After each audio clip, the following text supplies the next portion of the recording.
Tom Bower, the legendary royal author, is sharpening his quill for a new edition of his book set to reveal huge secrets inside Prince Harry and Meghan Markle's marriage. I think personally, they've separated their professional lives, but I think what's really a great problem for them now, as of in the last few weeks, is that Meghan has got no real income anymore. She's finished. Tom Bower just dropped a bomb that flips everything we thought we knew about Harry and Meghan's marriage. According to the veteran royal biographer, there's a hidden clause in their prenuptial agreement, page 14, clause 7, that Harry signed without really understanding it. And trust me, once you hear what it says, it all clicks. Apparently Prince Harry is already talking to divorce lawyers? So this is kind of interesting. This is the woman that the papers are citing for this reporting is a longtime royal insider, and she's claiming she's heard from several sources now that he's hired a lawyer, and it happens to be somebody who's a great divorce lawyer and specializes in divorce. And it dovetails on other reports that he is spending a lot of his time in 2 hotels, one of which is in Montecito. Why Meghan suddenly rehired Sunshine Sachs in January 2026. You'll also see why she's been quietly shifting money since 2022, and why Tom Bower warns Harry could lose absolutely everything. Well, you know, Piers, you're the first person to say how limited Prince Harry is, unfortunately, and how his wife trades off her husband's fame and fortune, or not so great fortune now. I mean, this is the problem, but we're still interested because, after all, he's a great character in our modern day. But first, you need to get why Tom Bower is the only person who could have uncovered this. Bower isn't some basement blogger spreading rumors. He's a former barrister and BBC investigative journalist who spent 40 years taking down people who thought they were untouchable. He exposed Robert Maxwell, the shady media tycoon, and ripped apart Mohammed Al Fayed's business schemes. He even revealed the truth behind Simon Cowell's empire. So many surprises, by the way, tucked away in your book. Everybody is already buzzing because you reveal that Simon is not a fan of Jennifer Lopez. I was not aware of this. I'm a shy guy. He's always afraid of being associated with people who are bigger than him or who might put him in the shade. But in the end, he's pretty critical of people. When Bower writes something, publishers don't guess. They bring in full legal teams because his work is bulletproof. For his book Revenge, he did over 80 interviews with people who worked with Meghan, her staff at the palace, Hollywood colleagues, and the lawyers who handled her contracts. No anonymous internet gossip here. Bower builds cases like a lawyer, backed by documentation that can survive in court. So, when he says he's seen evidence of these prenup clauses, he isn't speculating. He spoke to the legal pros who actually drafted royal marriage contracts. He studied how California law mixes with British royal protocol, and what he found on page 14 explains why Meghan brought back Sunshine Sachs, a firm that handles high-profile divorces and major crisis moves. And this weekend, we had some new news that seems to kind of reiterate the idea that Meghan Markle, she wants to go back to the past. She wants to relive her glory days because she has hired Sunshine Sachs as her new PR representatives who were representing her back in 2016. And at the same time, Harry is in the UK fighting for a court case that really has no bearing on any of this, but we have heard endlessly that he wants to reestablish himself. Most prenups are simple. List the assets, decide what happens to shared property if things split, maybe mention spousal support, or how long you need to be married for financial protections. Royal prenups, way more complicated. They protect crown assets, including properties held in trust for future generations. They set rules for using royal titles after divorce, and they lay out what you can or can't say or do publicly. For example, Charles and Diana's agreement spelled out exactly how Diana could use her title after separation. Harry and Meghan's case had one extra twist. The insider revealed Meghan has made it clear that if and when they do split, she would demand a hefty settlement and to keep her royal title. She won't go anywhere unless it's with a title, property, and a huge sack of money. Meghan will make a deal to protect herself. Wow. Tasha is with me now. Yeah. This is astonishing, but remember, it comes just weeks after that Vanity Fair bombshell that Meghan is already shopping the post-divorce book to publishers. California law. In the Golden State, anything earned during a marriage is community property, meaning Netflix deals, Spotify contracts, even money Harry inherited after their wedding could technically be split. According to Bower's sources, the prenup has a clause that tackles this head-on. But here's the kicker. It doesn't just split their Netflix earnings 50-50.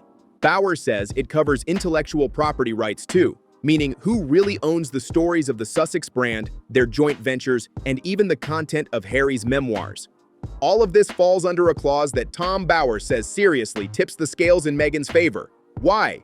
Because she's officially listed as the business manager for all their joint ventures. She negotiated the deals, and under California law, combined with the specific wording in the prenup, she has first dibs on the money streams they've built together.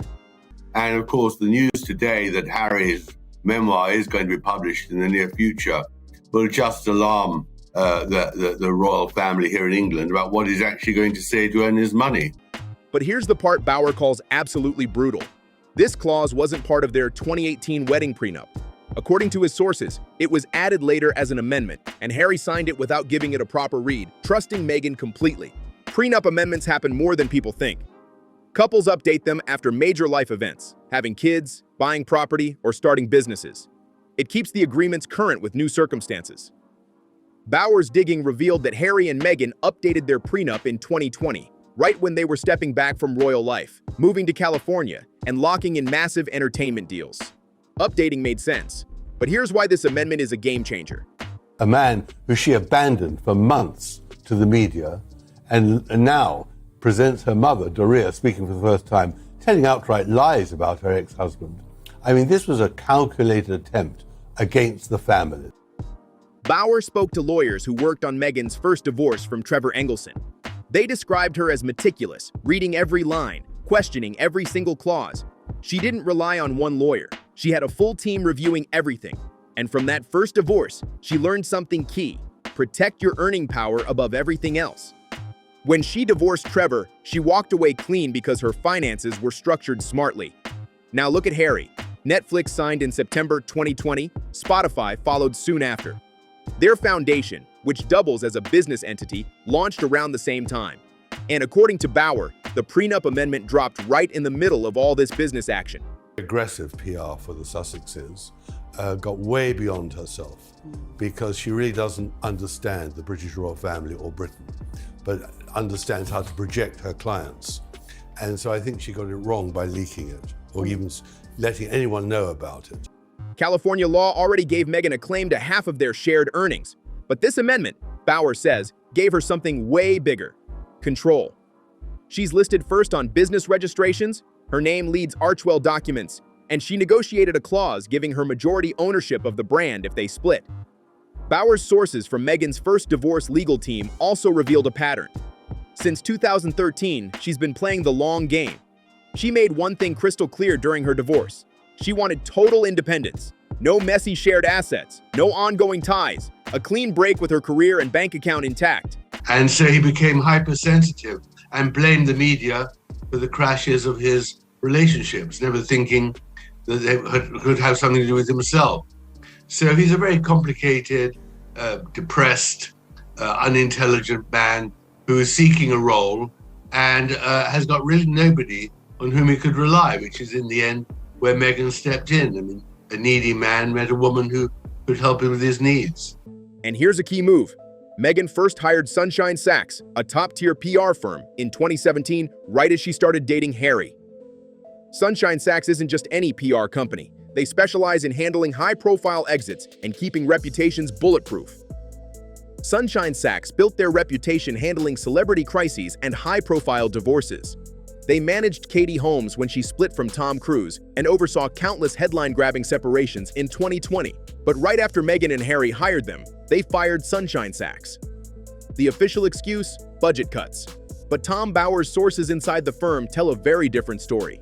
They weren't fired. They were replaced because Meghan wanted to control the narrative herself through Archwell's in-house communications. As the fairy tale Prince Harry and Meghan Markle embarked on in 2016 become an absolute nightmare for them. Despite marrying in St. George's Chapel in Windsor, it seems like life hasn't been so rosy for the couple. They have gone through endless challenges, the vast majority of which are all self-inflicted. Fast forward to January 2026, Meghan rehired Sunshine Sachs. Why now? Bauer says anyone who knows divorce PR can see it coming.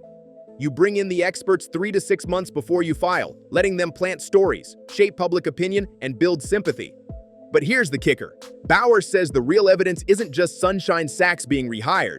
It's in what Meghan's been doing with money since 2022. She launched a lifestyle brand called American Riviera Orchard as a separate business entity under her name only. She filed trademarks that exclude Harry entirely and has been seen at solo business meetings in Los Angeles. It's the exact same playbook she used before divorcing Trevor Engelson.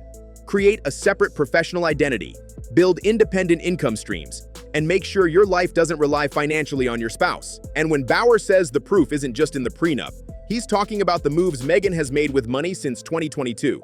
At that moment last year, she was about to promote her Netflix series and didn't want to firstly be seen with Harry, and secondly didn't want to go somewhere where she'd appear cheap and give it gratis. And this year, she is desperate to be seen.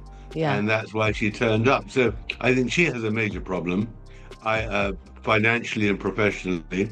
And I think that Harry has a problem. Take the Netflix deal, reported as a $100 million jackpot. Every outlet said it, but Bauer spoke with entertainment insiders who explained how these contracts actually work. That $100 million wasn't handed over in cash on day one. It was a maximum potential payout, contingent on delivering all the promised content. Some projects got made. Meghan's cooking show went live. But others, like the animated series Pearl, were canceled. The rest of the projects outlined in the contract never happened. Their Hollywood misadventure has been more of a nightmare than anything else. And they've gone from poor decision to bad decision to worse decision every single time. And with the hiring of Sunshine Sachs, I couldn't help but think, and Harry going back to the UK more, or wanting to, can't help but think, if the two of them had a time machine and knowing what they know now, could have gone back to 2016, would they have made some different decisions? I can't help but wonder if the answer there is yes. Bauer's sources say they ended up receiving about $40 million from Netflix before the deal was downgraded to a first-look arrangement. So where did that $40 million go? Here's where the timeline gets wild. In 2022, right when their projects were starting to flop, Meghan began filing trademarks for American Riviera Orchard, setting up separate business entities apart from Archwell. And that $38 million in reported debt? According to Bauer, it isn't overspending. It's strategic financial restructuring. Their Montecito mansion is titled to protect it under California homestead laws, and investments have been moved to separate accounts. Bauer spoke with financial advisors who handle high-net-worth clients prepping for divorce. They confirmed that everything Meghan has done since 2022 is textbook asset protection. Meghan has got no real income anymore. She's finished. Right. The Netflix series is over. There's no great podcast. They don't generate any money. And I don't see where she is going from here. I think she has a major problem. And I think as of this week, the signal for her great problem is that she turned up at Kevin Costner's. American Riviera Orchard is filed solely in her name, not jointly with Harry, a clear move to secure her financial independence. Her podcast deal with Lemon Media lists Meghan as the sole proprietor. Even the children's book she published, The Bench, was a solo project with no financial tie to Harry. Tom Bauer pinpoints 2022 as the turning point, when Meghan shifted from joint ventures to solo projects. That's when she stopped appearing with Harry at events unless contractually required, and when, according to Bauer, she quietly started executing her exit strategy. That prenup amendment clause gave her the legal power to do it. Bauer's timeline prediction? Disturbing but precise. He believes Meghan could file for divorce within 6 months of January 2026. Why 6 months? California law requires 6 months of residency before filing, and Meghan has already met that years ago. Are they insane? What is happening? There is complete and utter chaos going on. The Meg and Harold are taking their rebrands far too literally at this point. Archwell, their charity effort, has not only changed its name from a foundation to Philanthropies, which is even worse branding, I might add, but there is a whole slew of drama going on behind the scenes. Once divorce papers are filed, Bauer says, several things kick in automatically. Title usage restrictions, asset division, and, most crucially, the intellectual property clause determining who controls their brand. Harry could lose the Montecito mansion, majority control of Archwell, and even face a tricky custody battle. The offspring are California residents, and Meghan is the primary caregiver. According to the prenup amendment Bauer points to, Harry signed without fully understanding, meaning he also loses rights to monetize his royal story beyond what's already been published. Custody is especially complicated. Bauer notes that if Meghan proves she's been the main parent while Harry travels for court cases and obligations, California courts usually favor keeping stability for the kids. Prince Harry and Meghan Markle spent the week using the With Love Meghan promotional campaign to try and suggest that everything is rosy in their very, very rocky marriage. Not so fast, says Radar Online, which has revealed that the Sussex couple are now sleeping in separate beds. But here's the question everyone's asking. Does Harry even know what's coming? Bauer thinks he suspects something is wrong, but he doesn't fully grasp the legal trap he's in. The evidence is in his courtroom behavior, arguing with the judge, emotional breakdowns, desperate cries about the media making Meghan's life miserable. That's not the confidence of a man secure in his marriage. It's a man realizing something's broken, but not knowing why or how to fix it. Sources close to Harry told Bauer he feels increasingly isolated. His legal team warned him about the financial exposure from court battles, yet Meghan encouraged them to continue. Why push lawsuits that could bankrupt them unless she knew those debts would fall solely on him? Here's the report, though, from Radar Online. Meghan Markle and Prince Harry's marriage is said to be under major strain as backlash has gotten under the Duchess's skin so much that she's sleeping apart from her husband and wondering whether or not she would be more popular on her own, Radar Online can reveal. Once divorce papers are filed, Bauer's final assessment is chilling. Harry signed away his future. Page 14, Clause 7, and he's only beginning to realize it. Meghan walks away with the brand, the majority of assets, and custody of the offspring. The amendment signed in 2020 wasn't protecting their marriage. It was quietly preparing for its end. What do you think? Did Meghan plan this from the start, or is Bauer connecting dots that aren't really there? Drop your thoughts in the comments. I want to hear your take. And if you want to see what happens when this divorce officially hits, make sure to subscribe and turn on notifications, because I share new videos every day with the latest updates on this story. Don't forget to like this video if you found it shocking.